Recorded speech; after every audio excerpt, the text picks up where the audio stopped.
नमस्कार दोस्तों, स्वागत है आपका हमारे इस चैनल गीता धर्मार्थ में। दर्शकों, आज की इस वीडियो में हम आपको एक महान ऋषि भांड की कहानी सुनाने जा रहे हैं, जिनका वीर्य एक हिरण के गर्भ में स्थापित हुआ। जैसे महान ऋषि श्रृंगी जी का जन्म हुआ, जिन्होंने राजा दशरथ जी के यहाँ जाकर पुत्रेष्टि यज्ञ करवाया था। मुझे कुछ भी भला बुरा वीर कहने से पहले या फिर अपने मन में अपने भाव को आहत करने से पहले हम आपसे यह अनुरोध करता हूँ कि आप इस कहानी को अंत तक अवश्य सुनेगा। तो आइए महाभारत के वन पर्व अध्याय 110 से इस कहानी को शुरू करते हैं। एक बार महर्षि लोमश ने राजा युधिष्ठिर को ऋषि श्रृंगी जी का कथा बताते हुए कहा, श्रृंगी ऋषि का जन्म एक हिरण के गर्भ से हुआ था और उनके पिता कश्यप मुनि के पुत्र महर्षि वे भांड थे। जितने रोचक से यह बात को सुनकर राजा युधिष्ठिर ने महर्षि लोमश से पूछा, महर्षि, एक मनुष्य योनि का जीव एक पशु योनि के जीव से निर्माण कैसे कर सकता है? यह तो नहीं धर्म सहमत है और ना ही व्यवहार सहमत है, और फिर इस प्रक्रिया से बच्चे की प्राप्ति कैसे हो सकती है? और इस अप्राकृतिक प्रक्रिया से जन्मा हुआ बच्चा एक महान ऋषि कैसे हो सकता है? कृपया आप मुझे इन सब बातों को विस्तार पूर्वक समझाइए। तब महर्षि लोमश जी ने राजा युधिष्ठिर को सारी कथा पूरे विस्तार में बताएं। उन्होंने कहा, महर्षि कश्यप के पुत्र महर्षि वे भांडा घोर तपस्या थे। वह एक कुंड में रहे घनघोर तपस्या किया करते थे। उनकी तपस्या इतनी कठिन थी कि उस समय उनके जैसा तपस्या करने वाला इस धरती पर कोई भी विद्यमान नहीं था। अपनी तपस्या के प्रभाव से वह प्रजापति ब्रह्मा के समान देदीप्यमान होते थे। उन्होंने अपने वीर्य को अमोघ रखते हुए इस तपस्या को प्रारंभ किया था और उसे लगातार बनाए रखा था। उनके तेज से देवताओं के मन में जलन उत्पन्न हो गया। वे सभी देवता उसकी तेज को अपने आगे बर्दाश्त नहीं कर पा रहे थे। इसलिए उन सभी देवताओं ने इंद्र से याचना की, किसी तरह विभेदक मुनि की यज्ञ को खंडित किया जाए। इंद्र, जो कि हमेशा भयभीत रहा करते थे कि अपनी तपस्या से कोई उसके इंद्र पद को प्राप्त न कर ले, वे देवताओं के बाद में आ गए। उन्होंने विभेदक मुनि के यज्ञ को भंग करने के लिए अप्सराओं में सबसे श्रेष्ठ उर्वशी अप्सरा को उनके पास भेजा। उर्वशी पूरे सौंदर्य के साथ विभेदक मुनि के तपस्थली पर जा पहुंची। वहां पर विभेदक मुनि ध्यान लगाए तपस्या में लीन थे। वहां पर जाकर उर्वशी अप्सरा अपने सौंदर्य का जादू बिखेरना शुरू कर दी। उन्होंने बड़ी सुंदर संगीत की ध्वनि उत्पन्न की, साथ ही अगल बगल वातावरण पर भी ऐसा सौगंध मोहन डाल दिया जिससे ऋषि का मन अपनी तपस्या से बाहर निकल आया। जब उन्होंने अपनी आंखें खोली तो अपने आगे एक सौंदर्य स्त्री अप्सरा को देखा। उर्वशी उस समय अपने हाव भाव से कामदेव को भी लज्जित कर सकती थी। उर्वशी के हाव भाव को देखकर ऋषि के मन में थोड़ी देर के लिए काम भावना का उदय हुआ, जिसके चलते वर्षों से संचित उसका वीर्य कुंड में ही प्रभावित हो गया। रसिका वीर या प्रभावित होते ही उनके वर्षों से चलने वाली साधना खत्म हो गई। ऋषि का वीर्यपात होते ही उर्वशी अप्सरा अपनी लोक में चली गई। लेकिन ठीक उसी समय वहां पर एक नहीं आई जो कि बहुत ही प्यारी थी। उस हिरानी ने उसी कुंड में से पानी पीना प्रारंभ किया, लेकिन पानी में मिला हुआ ऋषि के वीर भी पानी के साथ उसने के पेट में चली गई। ऋषि के तेजवीर से उस हिरानी के पेट में गर्भ हो गई और कालांतर में उसके गर्भ से एक बच्चा पैदा हुआ जिसके सर पर एक सिंह था। इसीलिए उस बच्चे का नाम श्रृंगी रखा गया। आगे चलकर वह महान ऋषि हुए, जिनके कारण उनका नाम ऋषि श्रृंगी हो गया।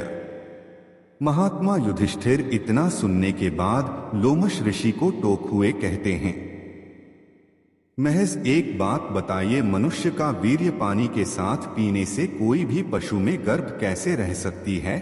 यह तो अप्राकृतिक है, इसे तो किसी भी तरह से स्वीकार नहीं किया जा सकता है। तब महर्षि लोमश बताते हैं, वह हिरण ही कोई आम हैरानी नहीं थी, बल्कि किए हुए अपने पूर्व जन्म में एक देव कन्या थी। उसे श्राप मिला था कि मनुष्य योनि से पशु योनि में अवतरित हो जाएगी। ब्रह्मा जी ने उसके श्राप से मुक्ति का उपाय बताया था। जब वे भांडा कृषि का वीर्य अपने गर्भ में धारण करेंगे और एक पुत्र को उत्पन्न कर देगी तो तुम श्राप से मुक्त होकर वापस से देव कन्या बन जाएगी। महर्षि लोमश कहते हैं, कभी भी प्रजापति ब्रह्मा की बात सत्य नहीं हो सकता है और इसीलिए उसकी वाणी को सत्य करने के लिए कभी कभी कुछ पारलौकिक चीजें हो जाती हैं, जिससे हम सामान्य मनुष्य अपने मेधा से समझ नहीं सकते हैं। फिर भी कथा को आगे बढ़ाते हुए कहते हैं, क्योंकि वह ऋषि वे के पुत्र थे, इसलिए वे भांडा कृषि ने उस बच्चे का भरण पोषण अपने ही पास किया। लेकिन एक स्त्री के चलते उनका तब खंडित हुआ था, इसलिए वे भांडा मुनि के मन में स्त्री के प्रति द्वेष उत्पन्न हो गया था। इसलिए वह अपने पुत्र को स्त्री के परछाई से भी दूर रखना चाहते थे। इसलिए वह अपने पुत्र को एक जंगल में ले जाकर उनकी परवरिश करने लगे, जो कि नगर से बहुत ही दूर था। ऋषि श्रृंगी ने अपनी युवा अवस्था तक अपने पिता के अलावा किसी भी मनुष्य को नहीं देखा था और इधर विभाग मोरनी क्रोध से भरे हुए थे। उनके विरोध के कारण, जो कि उसी नगर में जंगल से सटा हुआ था, जो कि आकार पड़ गया, वह नगर अंदेश कहलाता था और वहां के राजा थे रोमपाद। और इस राजा को कहीं कहीं लोफर भी कहा गया है, लेकिन अधिक जगह पर उसका नाम रोमपाद ही आता है।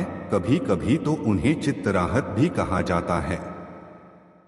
तो राजा रोमपाद के राज में अकाल पड़ गया और वह अकाल लंबा चलने लगा, क्योंकि वे भांडा कृषि का क्रोध शांत ही नहीं हो रहा था। राजा रोमपाद बहुत प्रयास करके हार गए, लेकिन उनके राज जैसे आकार जाने का नाम नहीं ले रहा था। तब रोमपाद ने विभिन्न विद्वानों को अपने पास बुलाया और उनसे इस अकाल को दूर करने का उपाय पूछा। तब शास्त्रों में से नहीं पूर्ण विद्वानों ने अपने गणनाओं के अनुसार यह निष्कर्ष निकाला, जब किसी भी तरह श्रृंगी ऋषि के कदम राजा रामपाल के नगर में पड़ जाएंगे तो यह अकाल समाप्त हो जाएगा। राजा रोमपाद अयोध्या के राजा दशरथ के परम मित्र थे। कथा में ऐसी बात आती है, जब राजा दशरथ जी का विवाह कौशल्या से हुआ था। वे अपने वैवाहिक जीवन से पहले ही चरण में थे, तो उन्हें एक पुत्री की प्राप्ति हुई थी। उस समय तक राजा रोमपाद के वैवाहिक जीवन के अपने अंतिम चरण में चला गया था, लेकिन उन्हें कोई भी संतान नहीं मिली थी।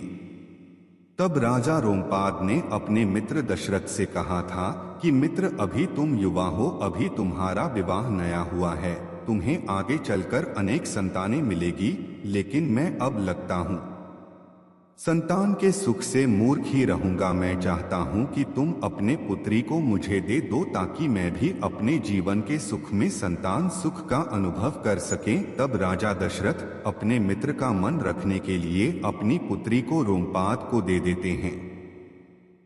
उस पुत्री का नाम राजा रोमपाद शांता रखते हैं। इधर उन्हें जब विद्वान लोग बताते हैं किसी तरह ऋषि श्रृंगी को अपनी राज्य में बुलानी चाहिए, उनके कदम जब आपके राज्य में पड़ेंगे तो वर्षा होंगे। तब राजा रोमपाद बाद ऋषि श्रृंगी को बुलाना प्रारंभ कर देते हैं। उन्हें पता चलता है ऋषि श्रृंगी जी ने अभी तक अपने पिता के अलावा किसी भी मनुष्य को नहीं देखा है और ना ही आज तक अन्य ग्रहण किया है, क्योंकि वह जंगल में रहते थे और कंदमूल फल खाकर ही जीवन बिताते थे।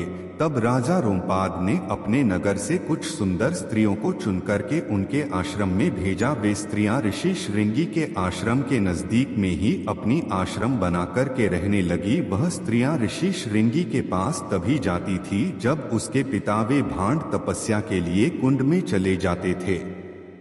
वे स्त्रियां ऋषि श्रृंगी के पास जाकर के उनको तरह तरह की चीजें दिखाती और मीठी मीठी बातें करती। ऋषि श्री जी के मन में उनके प्रति मातृत्व का ही भाव था। क्योंकि उनका परिचय काम वासना से कभी हुआ ही नहीं था। ऋषि श्रृंगी जी का हृदय अत्यंत निर्मल था। वह उन स्त्रियों से मित्रवत व्यवहार करते हुए मान भाव से उनके साथ संवाद करते थे।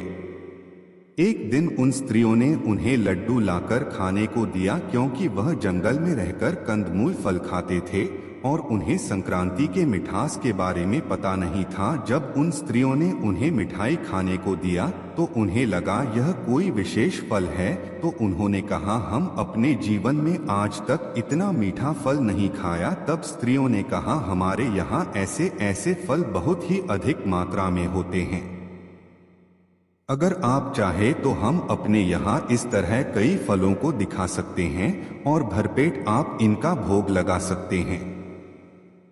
अगर आप चाहे तो हमारे साथ हमारे जगह पर चलिए। तब ऋषि श्रृंगी बिना अपने पिता को बताए हुए राजा रोमपाद के यहाँ जाने के लिए तैयार हो गए। वे उन स्त्रियों के साथ राजा रोमपाद के नगर में पहुंच गए।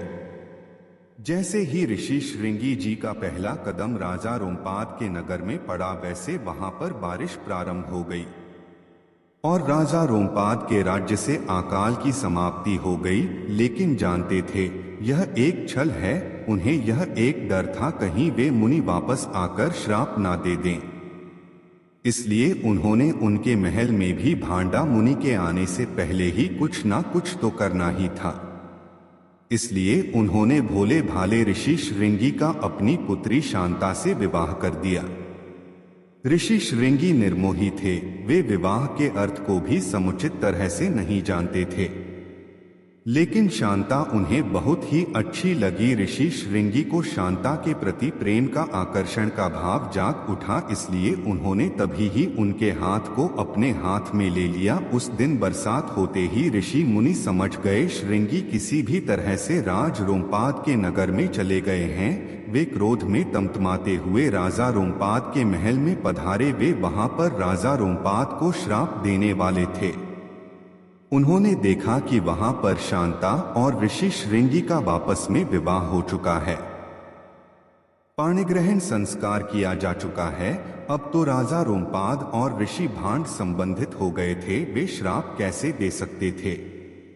वे भांडा कृषि ने अपने क्रोध को शांत किया और प्रशांत पूर्वक अपने पुत्र वधु और पुत्र को लेकर अपने वापस लौट आए। कालांतर में एक तरह से इसी ऋषि ने राजा दशरथ के दामाद थे। उन्होंने राजा दशरथ के लिए पुत्रेष्टि यज्ञ करवाया था, क्योंकि सिर्फ एकमात्र ऋषि श्रृंगी थे जो इस यज्ञ को संपूर्ण कर सकते थे। क्योंकि पुत्रेष्टि यज्ञ बहुत ही महान यज्ञ होता है और इसे सिर्फ निर्मल हृदय का व्यक्ति संपन्न कर सकता है, जिसने कभी पाप के बारे में सोचा भी ना हो। ऐसे ऋषि केवल श्रृंगी ऋषि थे, कहते हैं। ऋषि श्रृंगी के तपस्या करने से उसके सर पर जो सिंह था वह भी गायब हो गया और भी प्रशांत पूर्वक अपने पत्नी के साथ तपस्या करने में लगे रहे। दर्शकों, आज की कथा यहीं पर समाप्त करते हैं। आपको यह कथा कैसी लगी हमें कमेंट करके जरूर बताइए। धन्यवाद।